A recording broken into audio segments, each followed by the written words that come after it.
కాంట్రాక్టర్లు అధికారుల వల్లే కాళేశ్వరంలో లోపం జరిగి ఉండొచ్చన్నారు బీఆర్ఎస్ నేత మాజీ మంత్రి శ్రీనివాస్ గౌడ్. ఏదైనా లోపాలు ఉంటే నిర్మాణ సంస్థను ప్రశ్నించాలన్నారు. ప్రతిపక్ష నేత పర్యటనపై విమర్శలు చేయడం తగదన్నారు శ్రీనివాస్ గౌడ్. ప్రజా సమస్యలను కేసీఆర్ ప్రభుత్వం దృష్టికి తీసుకెళ్లారని చెప్పారు. ఇకనైనా కాంగ్రెస్ ప్రభుత్వం పెండింగ్ ప్రాజెక్టులను పూర్తి చేయాలని డిమాండ్ చేశారు. కాళేశ్వరం ప్రాజెక్టును సందర్శించారు, అయిపోయింది అంతే. తర్వాత ఈ 4 నెలల్లో ఎన్ని ప్రాజెక్టులు సందర్శించారు లెక్కేసుకోండి. ఏ ప్రాజెక్టులో ఏం కొరతలు ఉన్నాయో చూసుకోండి.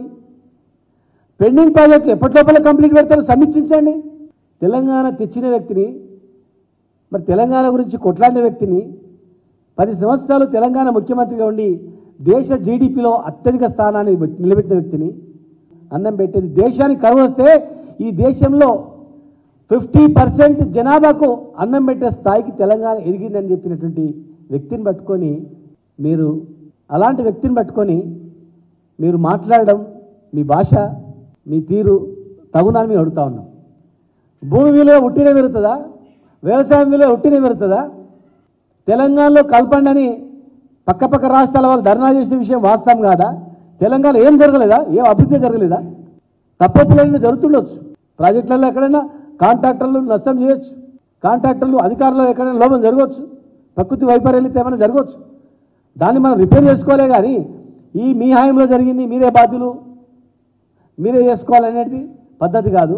నువ్వు ఇల్లు కడితే ఒక మేస్త్రికి ఇస్తావు, లేకపోతే ఒక కాంట్రాక్టర్కి ఇస్తావు, ఒక ఇంజనీర్కి ఇస్తావు. కట్టిన తర్వాత ఏమైనా లోపం వస్తే ఇంజనీర్ లోపం అవుతుంది కదా, నీదేం లోపం అవుతుంది?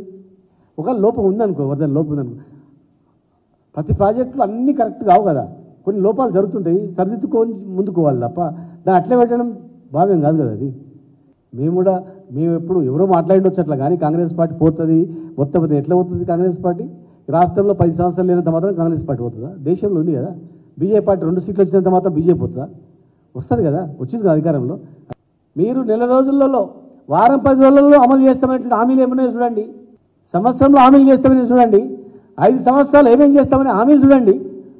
హామీల వారీగా ఆ హామీలు నెరవేరడానిపైన దృష్టి పెట్టండి. కానీ మీరు బయటనే తిరగవద్దు, ప్రశ్నించొద్దు, మీరు ఏం మాట్లాడొద్దు, ఏం అడగొద్దు అనే పద్ధతి మాత్రం మంచిది కాదు.